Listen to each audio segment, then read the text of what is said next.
எங்க வீட்டு ஆடிப்பெருக்கு திருநாள் பூஜை. அந்த காலத்துல விவசாயம் செழிக்க நதிக்கரையோரத்துல இந்த மாதிரி பூஜை செய்யறது வழக்கமா இருந்தது. கிராமப்புறங்கள்லாம் நதிகள் ஓடுற கரையோரம் மக்கள் பூஜை செஞ்சு தன்னுடைய குடும்பம் செழிப்பா இருக்கணும், சகல ஐஸ்வர்யத்தோட இருக்கணும் அப்படின்ட்டு வேண்டிப்பாங்க.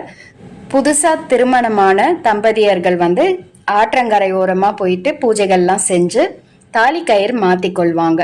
அதே போல திருமணமானவர்கள் சுமங்கலி பெண்கள்லாம் தாலி கயிறு மாத்திக்குவாங்க. அவங்கவுங்களுடைய வழக்கத்துக்கு ஏற்ற மாதிரி இதெல்லாம் செஞ்சுக்குவாங்க. இப்போ சிட்டியில் இருக்க நமக்கு இந்த மாதிரி நதிக்கரையோரம் போயிட்டு செய்ய முடியாது.